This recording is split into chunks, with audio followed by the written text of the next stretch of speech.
Did I ever tell you that I'm afraid of the devil? No? Well, on today's episode, you'll find out why.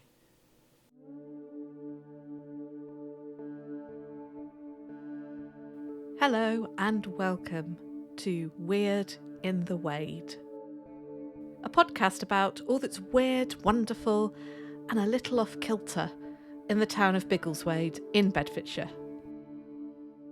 Each episode, I'll tell you a tale of something strange and unique that has happened in this most English of market towns or its surrounding area.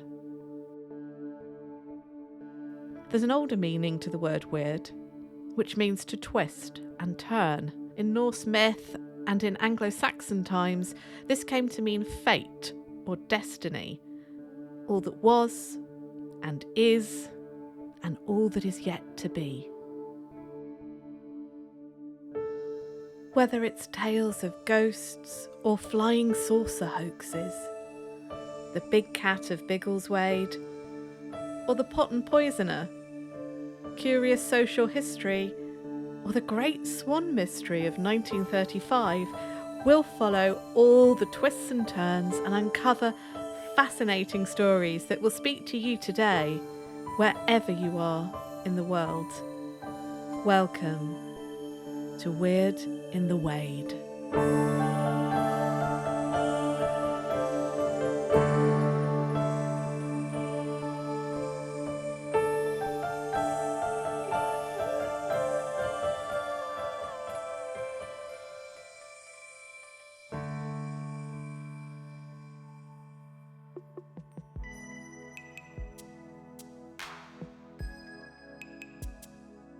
I'm going to take you back to November 1983, a gloomy afternoon. In a school playground, children aged 9 and 10 huddle in small groups, wearing brightly coloured anoraks and parkas, pixie boots and leg warmers, sheltering where they can against the drizzle.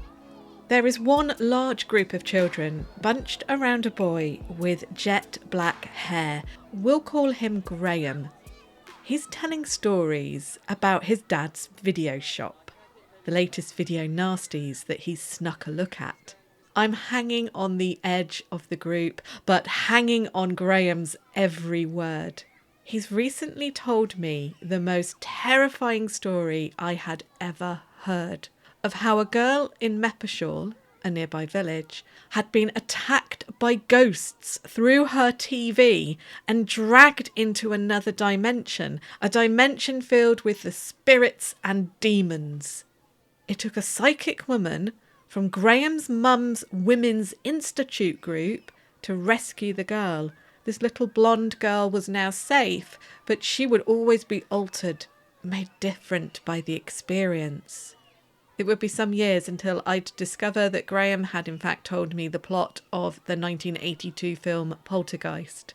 Adding the bit about his mum's Women's Institute group was a stroke of storytelling genius. Graham was good with stories. But on this murky November afternoon, Graham stops talking about videos and starts telling a story I'd not heard him tell before. A story about an abandoned church on a lonely hilltop, a church that's no longer a place of God. Graham tells it like this. My brother Stuart went up Clophill church on Saturday night. There were gasps from the kids listening. It was clear to me that this wasn't a place you visited lightly, especially at night. He went up there with his mate Colin for a dare. Danny Elbone said he'd pay him a £5 if they did it. He waited at the bottom of the hill. All they took with them were torches. They were bricking it, Stu said, as they walked up the hill, their torches casting jagged shadows because they couldn't hold them still. They were shaking so much. Then they heard an owl hoot and they jumped out of their skins in shock. Cole thought it might be a signal from a person, not a real owl, that someone else was up there. They switched their torches off in case. So they went through the church gate in the pitch black. Stu said it was so quiet up there. No wind, nothing, still as death. At first they thought the church was empty and they were about to turn their torches back on when the moon came out from behind a cloud and they both saw a shadow move in the ruins.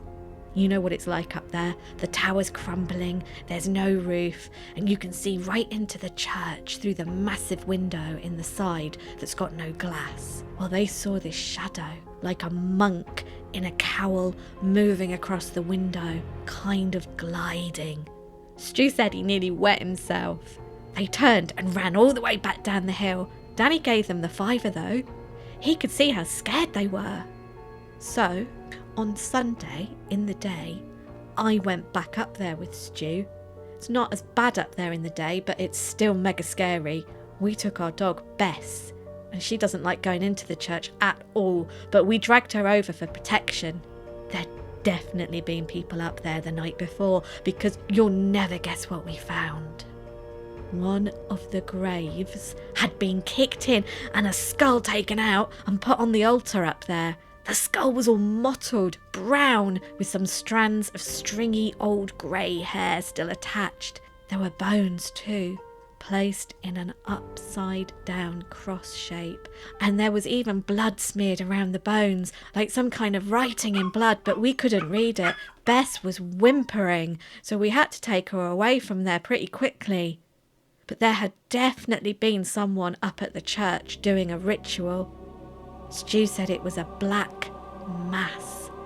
They were summoning the devil. The story then broke down into different kids either disputing what Graham claimed to have seen, or others stating that they'd also seen graves opened up there in the past, or shadowy figures walking amongst the ruins. I'd never been to the church, so I didn't know that there was no altar in the ruins, that what Graham was describing were in fact details from a 1963 newspaper article. But unlike most of the kids in my class, I had a very real and visceral fear of the devil. One that tormented me for years and years. And so if I'm going to tell you the story of the abandoned church, which was a tabloid newspaper sensation in the 1960s to the present day, which has many mysterious ghost stories attached to it, and folklore as well, I need to explain why this story terrified me so much as a child, and why for me, the devil wasn't a hooved cartoon character with a prong and a twisty moustache, but a living, breathing entity who tormented my dreams. Welcome to Weird in the Wade. I'm Nat Doig, and today I'm going to tell you the story of St Mary's Old Church, Clophill, its history, its notoriety as a place desecrated by vandals and associated with what the press called black magic, devil worship, and witchcraft. A church that the police wanted to knock down in the 1990s because so much trouble was associated with the site, and a place that modern-day myths and legends swirl around. But first, I need to tell you a bit about 9-year-old me. I was tall for my age, slim with long blonde hair, with blue-framed NHS glasses with thick lenses. And although the more spiteful kids at school called me triple glazing or would yell, "Fit the best, fit Everest," after me, and sometimes I'd thump them if they got too nasty, no one actually bullied me at this point at school. They were just kids being mean kids, and I had a good group of friends. Outside of school, I had a couple of really good friends who weren't in my class, but we hung out all the time at home. To the extent that my mum and I started to go to church with them and their family in the nearby town of Biggleswade. Up until then, Mum and I had gone to a church on the Air Force camp where we lived. It was just a normal, non-C of E Protestant church. Nothing exciting, just plain old Christian worship, Sunday school and barbecues in the summer, that kind of thing. This new church in Biggleswade was different. It was exciting. It was full of noise and activity. There was no Sunday school. Kids stayed in the church with their parents. At the exciting church, they sang lively choruses, clapping their hands and dancing. Old ladies in Salvation Army uniforms who sat on the front row would speak in tongues. To me, it always sounded like they were saying Jabberwocky, Jabberwocky over and over. The Holy Spirit was real and visceral, moving amongst the congregation, causing them to call out and shriek, dance or even faint. Retired missionaries would preach sometimes, telling fantastical stories of real-life miracles that they'd witnessed in the 1920s and 30s in Africa or the Far East. Deadly snake bites being miraculously cured. Healing and the laying on of hands was practiced regularly at the exciting church. Miracles for this congregation were real. Magic really happened, but you could never call it magic.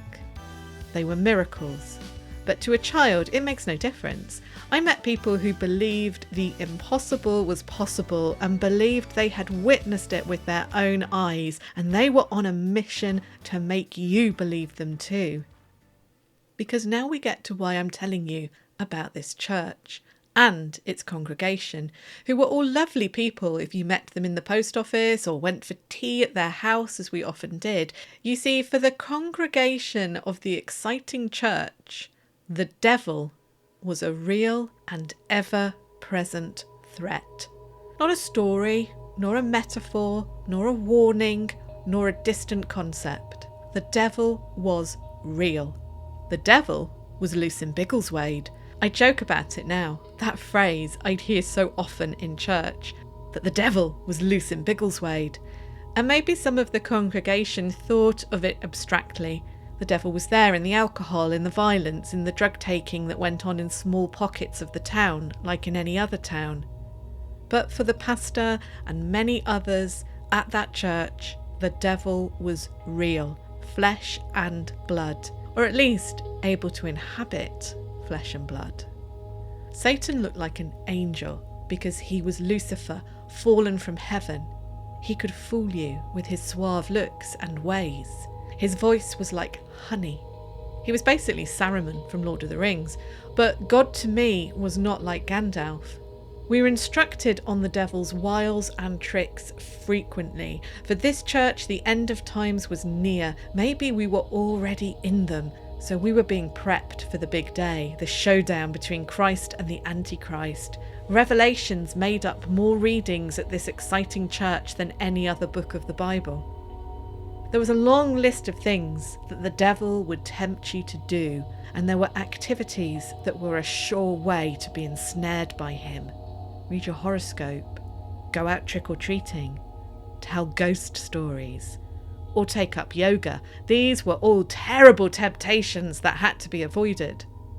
The one Halloween that we were attending the exciting church, I spent the night not dressed up as a witch, as I had done the year before, stuffing my face with sweets and chocolate, but instead sitting in a friend's living room, children and adults all fervently praying for the souls of the misguided out there enjoying themselves. Any kids foolish enough to knock on the door got a Christian bookmark for their troubles. I did sit there thinking that this was all a bit of a swizz. But my two best friends were there, and we were kind of having fun. Kind of. I was only 8 or 9. This belief in the reality of the devil was something that was hard to shift, though, even when after a few months my mum and I went back to the boring church on the Air Force camp, where the elderly vicar had a wooden leg and told stories about the war, where hymns were staid and traditional, and where Halloween was enjoyed moderately. This was a moderate church. The devil was most definitely a metaphor, a learning tool, a lesson, not a living, breathing person on the loose in Biggleswade causing catastrophe and mayhem. In all my time at the exciting church in Biggleswade, Jesus never felt any more real to me. He still seemed like a kingly figure in a robe floating just out of reach. God was even more confounding to imagine. But the devil... now he seemed utterly real. I was convinced of his existence. He became a living, breathing horror figure. Apart from my therapist, I have never told a single soul until today about this. how for the next 20 years I was regularly plagued by nightmares and terrors of an unseen but oh so real evil. An evil that I knew without a shadow of a doubt was the devil. It wasn't completely unseeable. Sometimes in my nightmares it was like a smoke or a patch of darkness, darker than the night around it. But I knew it was the devil, and he spoke to me. He said the most horrendous and upsetting things. He tormented me in a voice that sounded like old mine workings scraping metal against metal, stone against stone, jarring, discordant, utterly depressing. Still, a small part of me feels like I shouldn't admit this, that just thinking about him might bring him back to my dreams. But after therapy for many other reasons, one of the things that has changed for me is that I have probably only had this devil night terror once in the last decade, and maybe a handful of times in the last 20 years. And I know that this figure of fear with the terrifying voice represents something deeply traumatic and psychological from when I was extremely small, relating to having to be in hospital, having many operations as a baby and a young child, of moving house a lot, of being visually impaired in a world that excludes me. It's a whole bundle of fears conjured perfectly. Maybe if we'd never gone to the exciting church, this bag of trauma would have been an Egyptian mummy, because at age 7, that was what regularly terrified me. But how could anything compete with the devil when it came to embodying my worst fears and torments? All those centuries of folklore and church lore, of so much power over so many people. Fear is the devil. So that's the backdrop to me hearing for the first time about an abandoned church where devil worshippers were supposed to meet regularly. I was right in the thick of attending that exciting church in Biggleswade where the devil was loose. And if there was something almost as frightening as the devil himself, it was the thought of fellow humans choosing to worship him and do his bidding. Every time I heard stories about the old church at Clophill, which was frequently, I'd feel sick. But I was also inexplicably drawn to these stories, and that to me seemed to be proof that the devil was indeed involved, tempting me to find out more.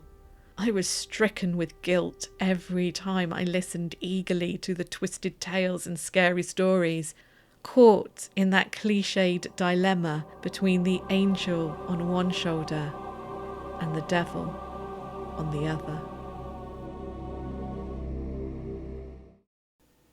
I knew the tale of the Black Magic Church was one I had to tell on this podcast, but before I do, we need to talk about the devil some more. I'm no expert in devil folklore for reasons I've just explained. Even with my love of the supernatural and the strange, I've steered away from studying folk tales and lore about the devil. I even felt a little thrill of trepidation when I embarked on this episode because I would have to confront that childhood fear. But after a couple of days researching and writing, I think I've walked my demons, pun intended, sufficiently that I'm no longer feeling that dread. The UK has a lot of devil folklore, especially geographic folklore, and if you'd like to know more about that, you can't go wrong visiting Nearly Knowledgeable's brilliant website, where Amy focuses on the folklore of Shropshire, which has its fair share of devil-related stories, which, unlike me, she has no fear of and absolutely loves. Bedfordshire does have its devil-related places and stories. In a future episode, I'll cover the village of Odell and its devilish claw marks on its church door. There's also a standing stone in the village of Marston Mortain, known as the Devil's Toenail, a great name for what some speculate is in fact the base of an old medieval cross. But Bedfordshire doesn't seem to have an overabundance of devilish associations before Clophill Church gets its link to Old Nick. As children, we simply knew Clophill Church as the Devil Worshippers Church or the Black Magic Church, and before I investigate those claims, we're going to look into the devil, devil worship, and black magic in a little bit more detail. The Christian devil is a complex thing. He exists as a Christian concept, is mentioned in the Bible, obviously, has various names and roles. Lucifer, the fallen angel of light, the Antichrist, Jesus' enemy tempting him during his 40 days and nights in the desert. Over the last 2,000 years, the role of the devil has changed and shifted. It seems likely that early Christians took some of the non-biblical sourced descriptions and stories associated with the devil from existing folklore and customs. It was a good way to paint local non-Christian beliefs and customs as bad by associating them with the devil. Similarly, some cautionary legends about fairy folk or mythical creatures were turned into warnings about the devil. It's not a trickster sprite or goblin you need to avoid on that path, it's the devil.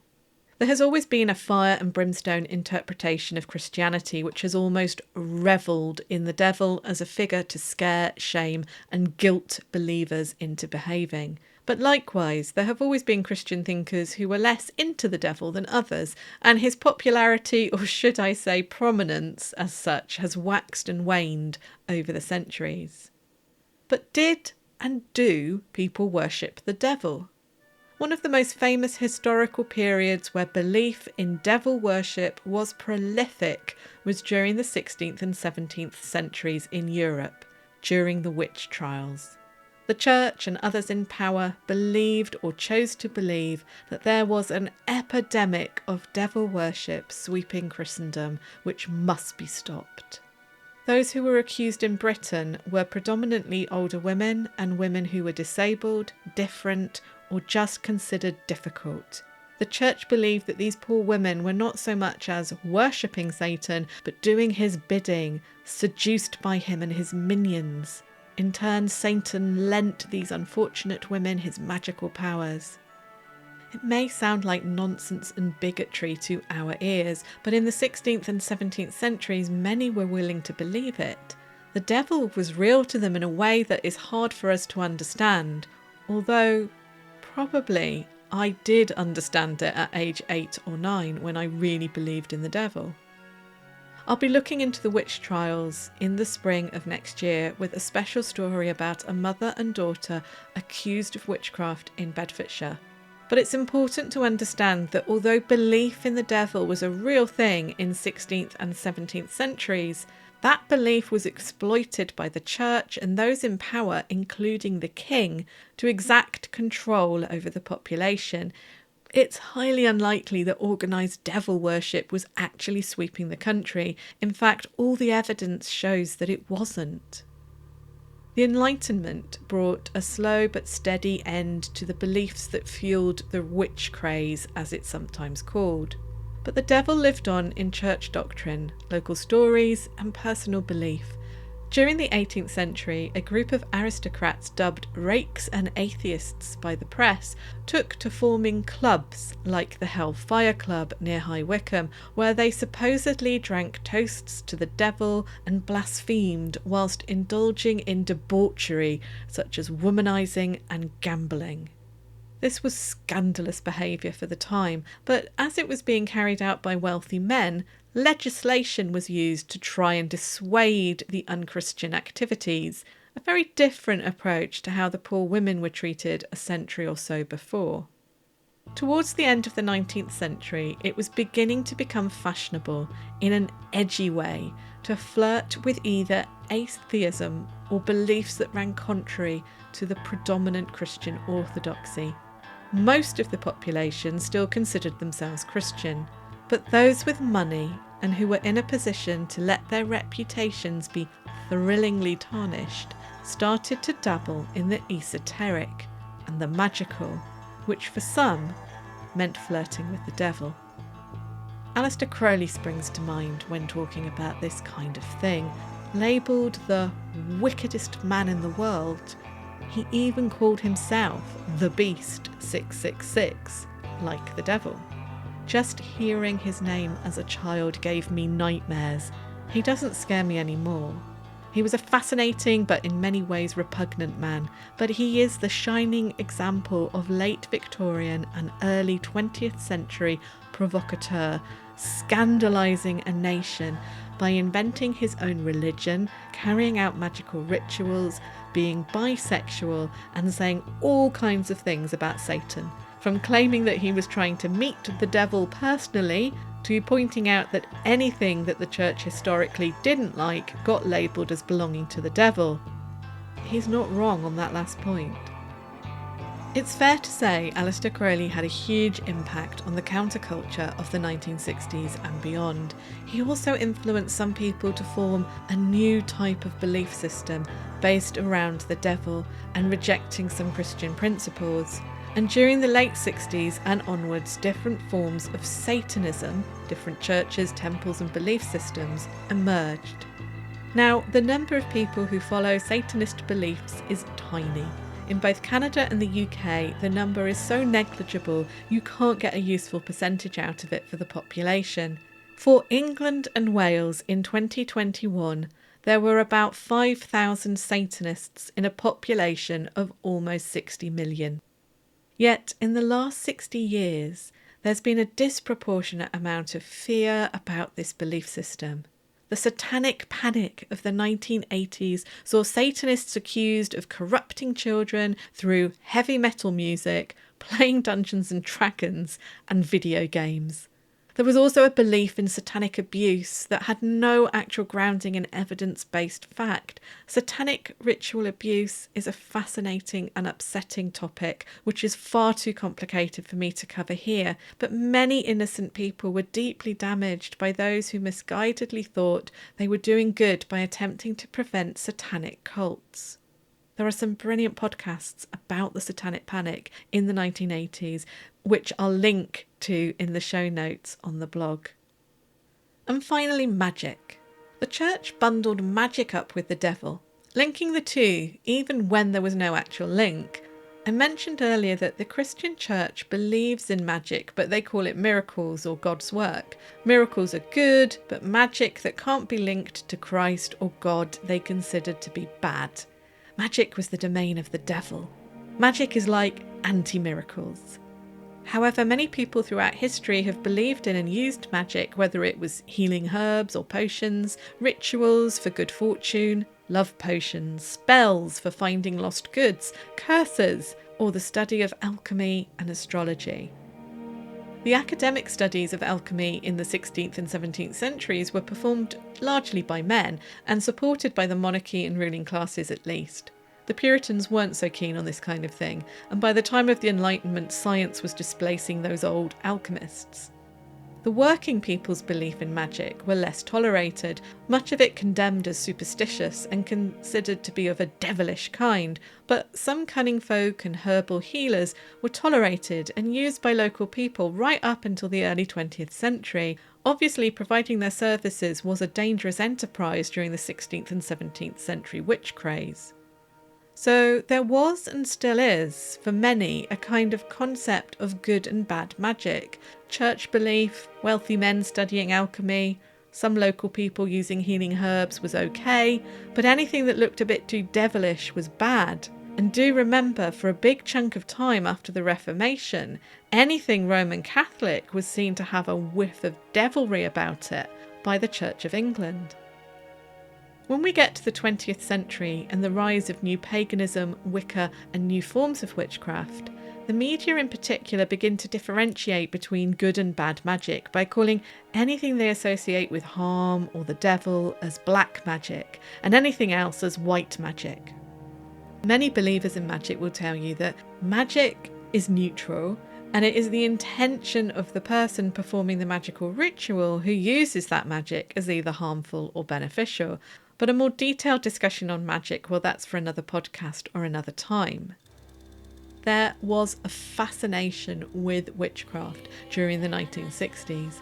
the tabloid press were keen to cover stories about covens and speculate as to what witches got up to. Stories of naked dancing, orgies, and occult rituals in the woods or on lonely hilltops sold newspapers, and they didn't much care if what they were reporting was accurate or not. If you're interested in the history of witchcraft and Wicca, you can't go wrong reading the books of Ronald Hutton. I'll share links to his work in the show notes on the blog, or by listening to the brilliant BBC podcast, Witch. So what I really wanted to say in summary before getting onto the church at Clophill is that we, as in Europeans of a Christian background, have a long and complicated history with the devil and magic. People have used the devil in art and culture to scandalise and shock people for over 1,000 years. In the late 20th century, a panic about Satanism and witchcraft was blown out of all proportion, ruining innocent people's lives for all kinds of different reasons. A very small number of people actually identify as Satanists, and Satanists as an organised group didn't even exist until the late 1960s. St Mary's Old Church. Today, St Mary's Old Church, or to give it its full name, the Church of St Mary the Virgin, lies ruined. It has a ragged square tower and is built of a grey flinty-looking material. Even before it fell into disuse, I imagine it was a very modest, rather mean-looking church, in that old use of the word mean, as in small, meagre, without fripperies. It's a recent ruin, not some relic from the Reformation like so many abbeys and monastic buildings are. Until 80 years ago, the church, although not used for worship, was used for storing items, including at one point being used as a morgue. The church was originally built in the 11th century, but was redesigned a century later into the perpendicular style, the one we're so used to seeing in Old English churches. Think straight lines, big windows, arches. One unusual feature of St Mary's is that the architect certainly went for the large window motif, and then some. The church has one huge window in its south side, and no others on that side at all. It's led many to describe this church as ugly, which I think is a little unfair. Now, there is a curious claim about St Mary's Old Church that persists to this day, and that is that the church is built the wrong way round, that it faces the wrong way. Churches tend to be built facing east. That places the tower or spire at the west and the altar at the east. But does St Mary's face the wrong way, and as such invert its Christian sanctity? This is ridiculously easy to investigate now with Google Earth, and I can confirm that St Mary's Old Church is indeed aligned the right way. It faces east. In fact, it has a more easterly orientation than some other local churches. I have also visited in person and can confirm that the images on Google Earth are correct. It's hard to track down when this wrong way round rumour started.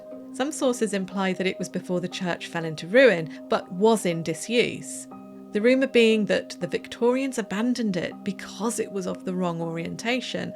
But the newspaper Bell's New Messenger reported on the 24th of December 1848 that a grant had been awarded to build a new church at Clophill because the present one was inconveniently situated for the majority of parishioners.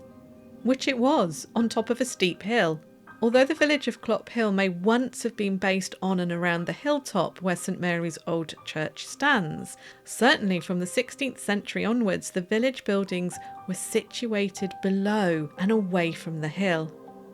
This apparent repositioning of the village led to rumour number 2, that the village of Clophill that had once surrounded the hilltop church was abandoned because of plague, and that the church is built on a plague pit.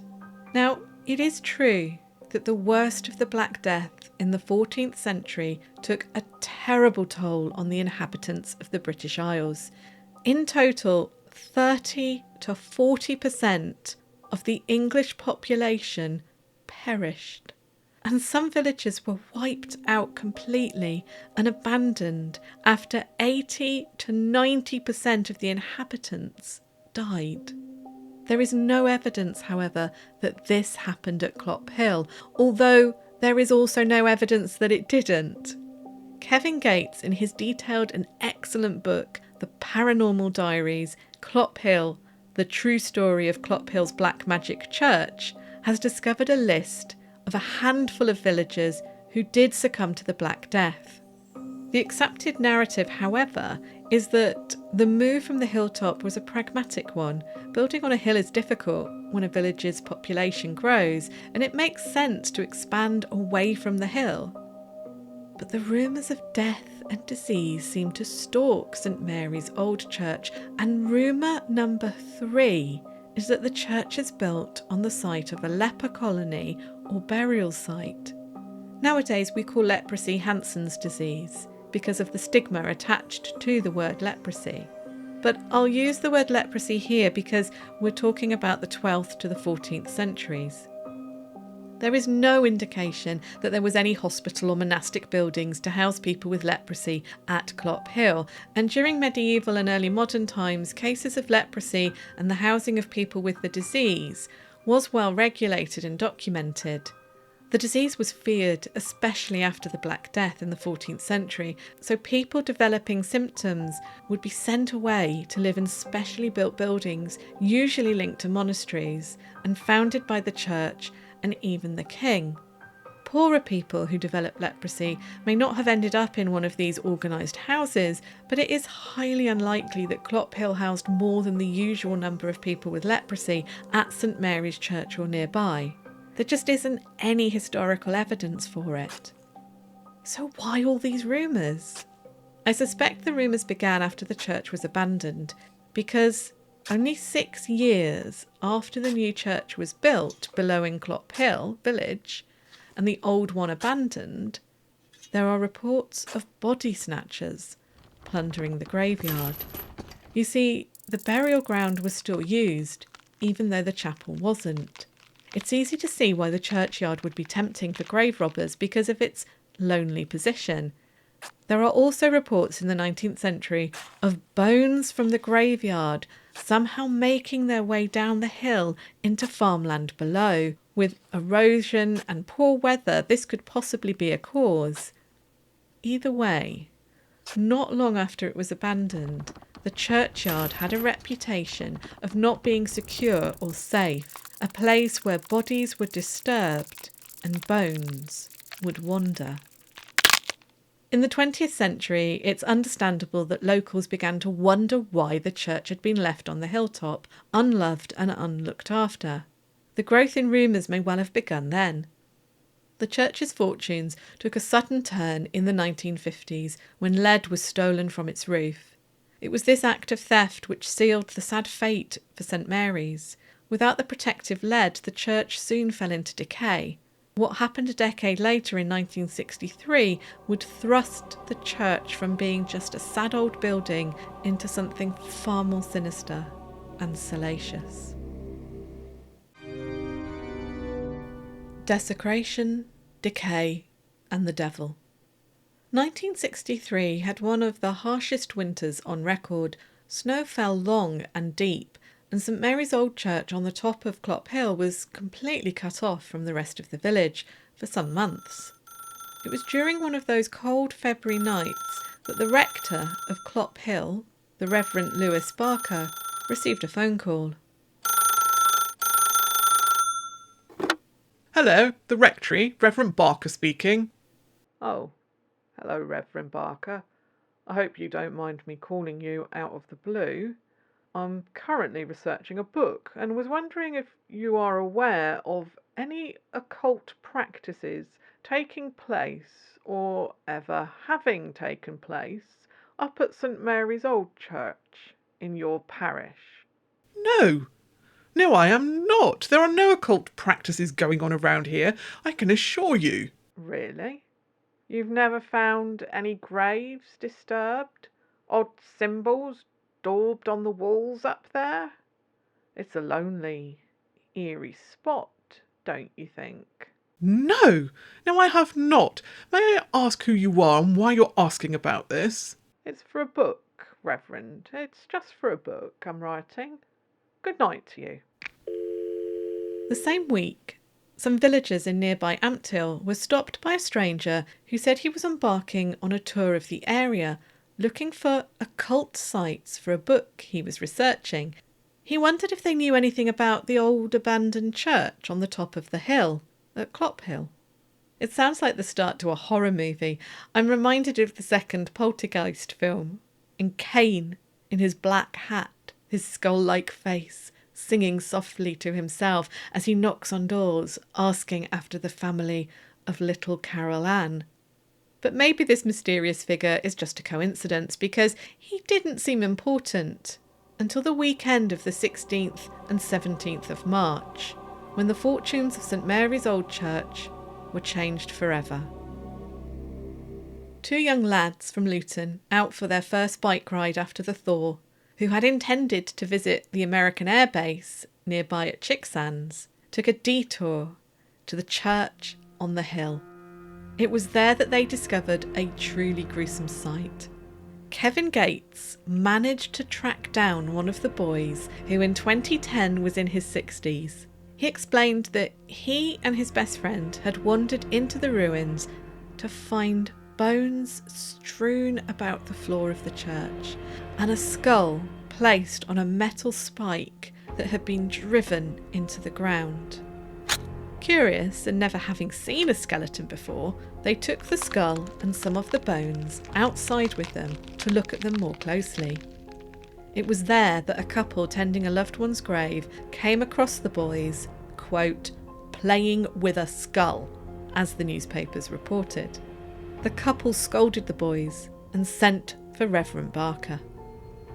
When Barker arrived at the scene, he discovered that the grave of 22-year-old Jenny Humberstone, who died in 1770, had been raided, her headstone dug up and her coffin plundered. As Reverend Barker made his way into the church, he found bones scattered on the floor, a Celtic cross daubed on the church wall in what he thought was red powder, but the press reported as blood, along with chicken or cockerel feathers fluttering about. There were signs that at least 6 other graves had also been disturbed. The police were called and the press notified, so that by Monday morning the UK's most popular newspaper of the time, the Daily Mirror, ran the story of the desecration of graves at Clophill Old Church and the performance of black magic rituals. The police claimed black magic practices were behind this outrage. Finding feathers strewn about the church was a sure sign, they said. Though Bill Ellis, in his book Raising the Devil, Satanism, New Religion and the Media, suspects that the police were influenced by books like Dennis Wheatley's The Devil Rides Out, which were immensely popular at the time, rather than them having any actual knowledge of occult practices. And just as an aside here, this wasn't the first time that journalists had descended on Clophill, nor the first time that the British public had been made aware of this sleepy village. Just a year before, an horrific murder, rape and attempted murder had taken place just a couple of miles from Clophill on the A6 road. The case would have been fresh in people's minds, and the convicted murderer was executed on the 4th of April 1963, just a couple of weeks after these news stories about St Mary's Church hit the headlines. In fact, incorrectly, the place of the murder, Dead Man's Hill, is often mistakenly confused with the hill that St Mary's Old Church stands on. The conviction and execution of James Hanratty was to prove a controversial one until 2002, when DNA evidence proved that he had been the murderer and rapist.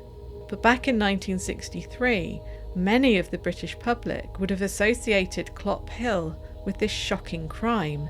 It must have seemed odd to have the village making headlines yet again for something so sinister. The police tracked down the 2 young lads from Luton and quickly ruled them out as suspects. There was no way 2 skinny lads could have lifted the gravestone with the 2 crowbars which were found close by. The police were convinced that the vandalism was the work of shadowy figures steeped in occult knowledge, a witch's coven, or the like. The ritual, they said, had been performed on the weekend of the 10th of March because that coincided with the full moon. Reverend Barker fretted over what to do with the bones of poor Jenny Humberstone, who had been the young wife of an apothecary. Some of the press believed the grave had been targeted because she was a woman and had links to healing practices, but there was no evidence to back this up, just speculation. Jenny was reinterred by Barker a week later, but by the 2nd of April, her remains had been removed once more and cast about the church. The press were back, and Barker took Jenny's remains into safekeeping, hoping that interest in the church would soon die down. But things took another dark turn later in April, when newspapers reported that 15 miles south of Clophill, a young boy had come across the decomposing heads of 6 cows and a horse arranged around the outside of a circular clearing in Bluebell Woods. The heads were under a thicket of brambles, and some had had their jaws removed. The animals had been shot in the head, and an RSPCA spokesman said death would have been quick, but the dismemberment was amateurish. The bodies of the animals don't appear to have ever been found. The police again linked this to black magic practices, with it being only 15 miles away from Clophill, and it was thought that the slaughter had taken place around the same time that the first grave desecrations had happened at Clophill. The press linked the two events in their coverage. Kevin Gates makes an interesting connection between this incident and cattle mutilations, which have been linked to UFO activity by some. Though I wonder if the bodies were never found because they were taken away to be eaten, and that this was just probably poaching. 1963 was to see a panic sweep the nation about black magic. The incidents at Clophill Church sparked copycat activity as more and more churchyards were damaged, vandalised, or strange occult objects were found in them, ranging from animal skulls, feathers, or chalked symbols to a sheep's heart pierced with 13 thorns found in an Essex graveyard. What started at Clophill spread like a contagion. In May, several Bedfordshire College students came forward to apologise for carrying out rituals up at the church, both before the incident in March 1963 and the one soon after. They claimed it had all been a big joke, that they hadn't expected anyone to take it seriously, but they denied being the perpetrators of the March 1963 vandalism. Yet the police and Reverend Lewis Barker continued to push that the original desecration was the work of occultists, witches, or purveyors of the dark arts. St Mary's Old Church was now a place of interest to many across Britain and further afield. Within days of the first news stories breaking, Reverend Barker reported that a man with a foreign accent and driving a car with a London number plate had appeared up at the church asking about rituals and occult associations. The church appeared on TV, with folklorist Eric Maple falling into one of the open graves whilst reporting. Sadly, the footage no longer exists. Maple also went on to describe the church in a popular coffee table book he wrote on witchcraft. He commented on the eerie and oppressive vibe, said he never wanted to return to the place, but advised others to visit to experience its unique Gothic atmosphere. Not a weekend went by in the 1960s without people visiting the church, whether to just sightsee, scare one another, or to attempt a ritual, whether seriously or for fun, it's hard to tell. Midsummer and Halloween were worst for damage, and occasionally revellers up at the church were arrested and fined by the police, but they were just people holding rowdy parties rather than witches or occultists. Sadly, more vandalism did happen, with graves being smashed up, including poor Jenny being disturbed yet again. In the end, Barker collected Jenny's bones, saying he would reinter them somewhere secret. The Reverend spent many a night up at the church keeping watch, and as the 1960s progressed and the notoriety of the church didn't abate, he became more and more unsettled. When Reverend Barker retired in 1969, he lamented that not a week had gone by without some trouble or other being reported up at the old church, or, to quote, some rite was performed. We'll return to Reverend Barker later, as although he left Clophill in 1969, the church and its reputation would not leave him. The 1970s. St Mary's Old Church's reputation was set. Known locally as the Black Magic Church or the Devil Church, it was still widely visited during the 1970s. It featured in many books on folklore and witchcraft in Britain. The local newspapers would recycle stories about it around midsummer and Halloween. In 1977, 2 letters appear in the Bedfordshire on Sunday newspaper, complaining about inaccuracies in the previous issue's article on the Black Magic Church. Sadly, the issue in question is missing from the archives, and so all I have are the angry letters, not the actual article. One of the letters is from a follower of Aleister Crowley, who claims his mum was one of Crowley's Scarlet Women. He disputes claims made by the newspaper about witches, covens and magic. Part of his letter rather ominously reads, "You can take my word for it that no journalist would ever get near to a witch's coven without serious consequences to himself." The other letter is from the former brother-in-law of Reverend Lewis Barker, who lived at the rectory at Clophill alongside Barker during the height of the disturbances at the church in 1963 and 64. It appears he's aggrieved by the suggestion that Barker was somehow involved in some of the shadier happenings at the church, something he's keen to deny. This does seem to be rather sloppy journalism on the face of it, as Barker was vociferously against what he saw as occult rites happening at the church in the mid-60s. But hold that thought, because we'll be back to Barker later. The newspaper does attempt to defend itself by saying it's an article that was meant to be light-hearted. It's also interesting to note that during the 1970s, the church is still largely being associated in the media with witches and witchcraft. The 1980s saw me and my family move to Bedfordshire, and stories about the church were still well known, not just to us school kids either. But something very peculiar happened in Clophill halfway through the decade. It's the Christmas holidays, 1984, in Clophill village.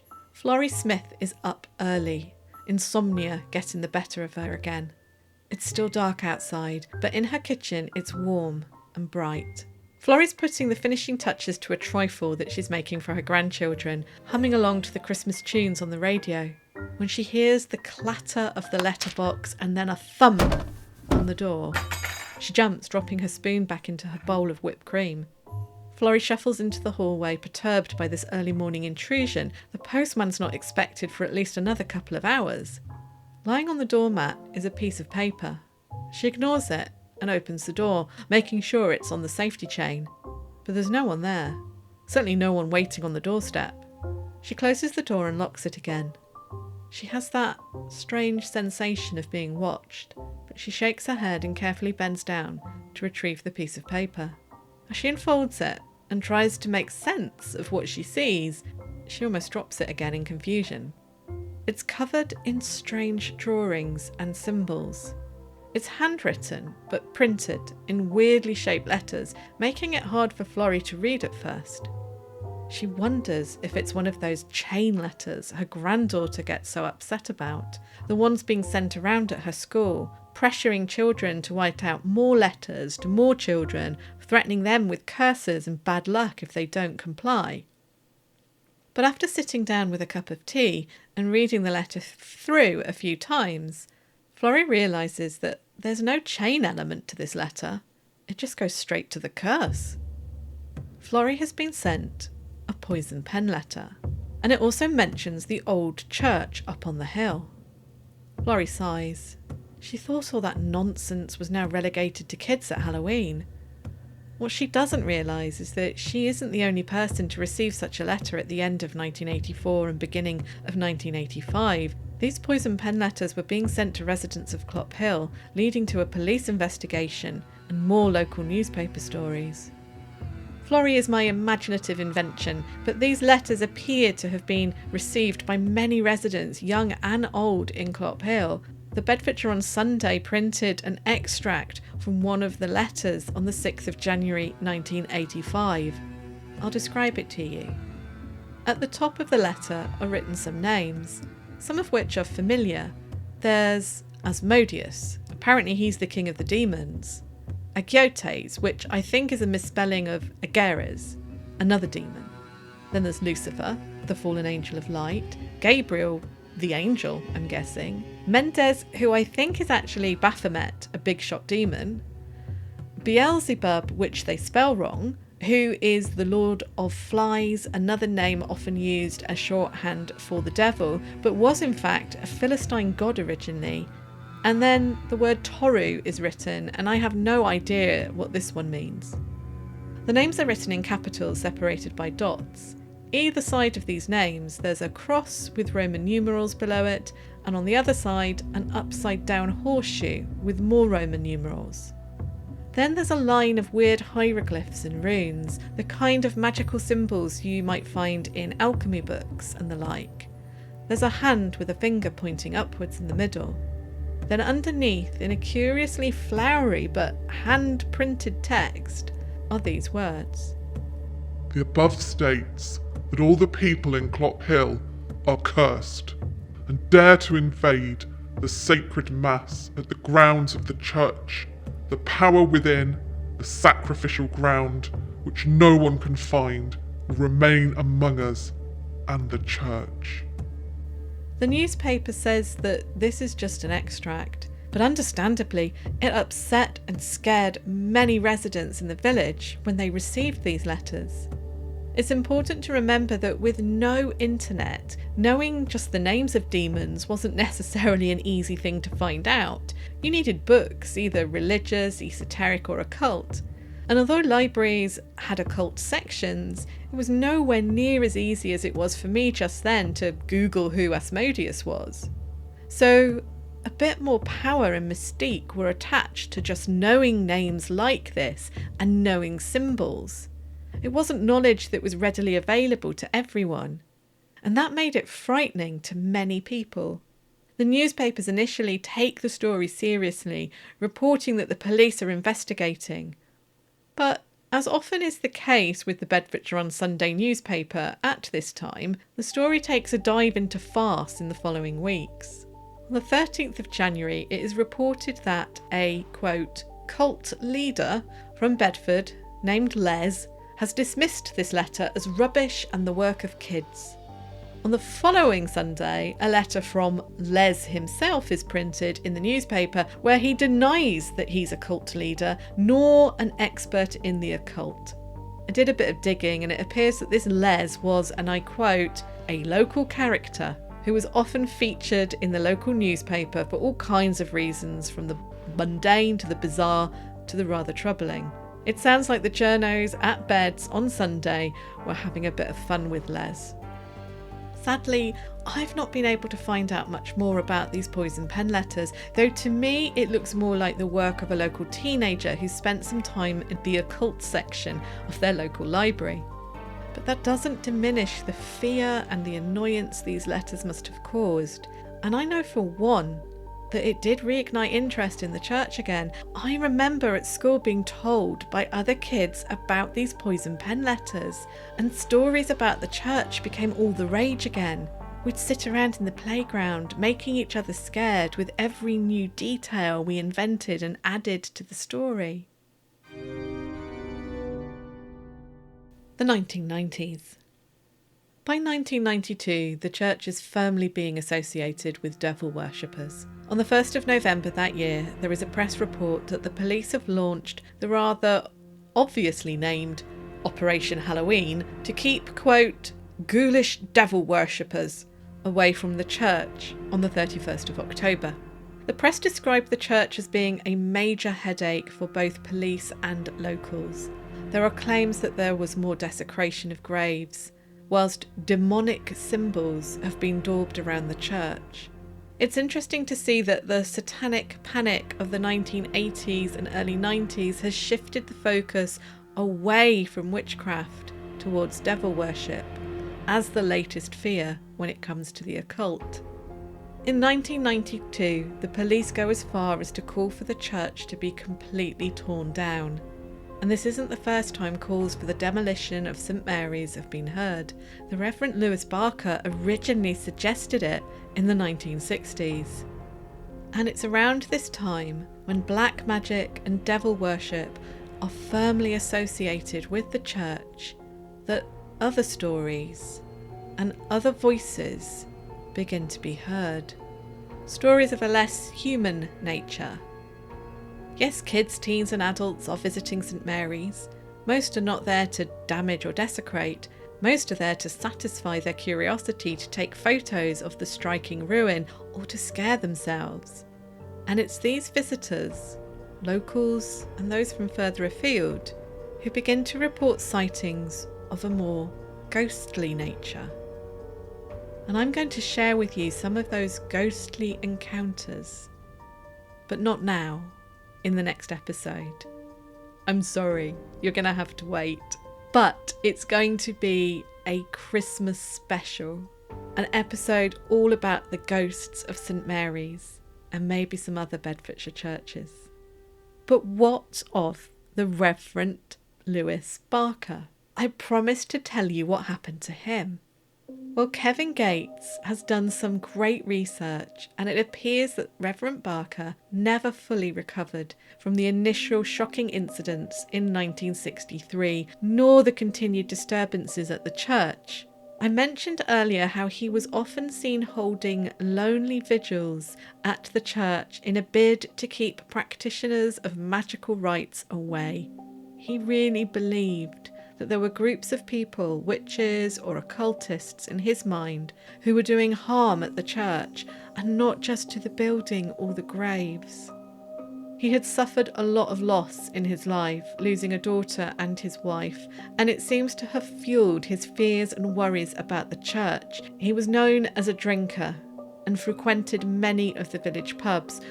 There were stories circulating of how he would show regulars in the pubs of Clophill Jenny Humberstone's skull and bones when he'd had a few pints. It later emerged that Barker had not reinterred Jenny's remains somewhere secret. He was so scared that she'd be found again that he kept her bones in the boot of his car. And I wonder if it was stories of this reverend driving around with a 200-year-old skeleton in his boot that led to the story in the newspaper in 1977 that upset his former son-in-law so much. After 1969, Barker moved to Hitchin, not far from Clophill, over the Hertfordshire border, and Gates again tracked down lodgers who lived with Barker in Hitchin. He comes across as a kindly but troubled man, still convinced that there were forces of evil connected to the church who were out to get him. There were rumours of threatening letters being sent to Barker in the early 70s, and he seems to have believed that he was being followed on occasions, followed by shadowy people, witches and their creatures. The last that Gates could find about Barker was that he moved much further away to Devon and disappeared into obscurity before passing away. Hopefully he spent the last decades of his life feeling more peaceful far away from St Mary's. St Mary's Old Church certainly cast a long shadow over the Reverend Barker and many of the residents of Clophill, and those shadows still to this day stretch out far beyond Bedfordshire. The Devil Church, the Scary Church, the Black Magic Church, a place that terrified me as a child, attracted rumour, folklore and uncanny stories like flies to Beelzebub. So listen next time to hear all about the many ghostly sightings at St Mary's Church and to learn what has finally happened to this difficult ruin which so many wanted to pull down. I'll tell you about my visit to St Mary's earlier in the year and share some other church-based ghost stories for Christmas. Thank you so much for listening to this episode. It was quite a personal one for me to make, and that always leaves me feeling a little vulnerable. But it's good to be bold and take risks. I'm looking forward to sharing the ghost stories about St Mary's with you in December and telling you all about my visit there back in May, where I made some recordings. I've got quite a few thank you shout outs this time to the wonderful people who have supported the show in November by buying Weird in the Wade a coffee at our Ko-fi page. I'd like to say a huge thank you to Catherine, Rhiannon, John, Claire and Abby. Your generosity is really appreciated. Thank you so much. You can find the show's Ko-fi page in the show description or at Ko-fi, that's ko-fi.com/Weird in the Wade.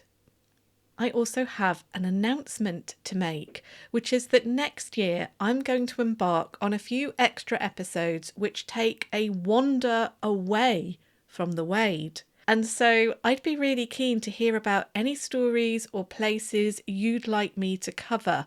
I've already got one Surrey story lined up that my dad suggested. And then my friend Tess has suggested a story in South Wales. I want to cover the lesser known stories and places, the ones that you might only know if you're a local. So if you have an idea, please do let me know. You can email me at weirdinthewade@gmail.com or find the podcast at Weird in the Wade on Twitter or X, Instagram, Threads, and we're on Blue Sky. You can also message me through the blog, which is weirdinthewade.blog. And on that blog, you can find show notes and transcripts, as well as photos and links to further reading for all of the episodes, including this one. Thank you again for listening, and please do like, follow and rate the show where you listen, as it really does help more people find us. Weird in the Wade is researched, written and presented by me, Nat Doig. Theme music is by Tess Savagir, and all additional sound effects and music are from Epidemic Sound.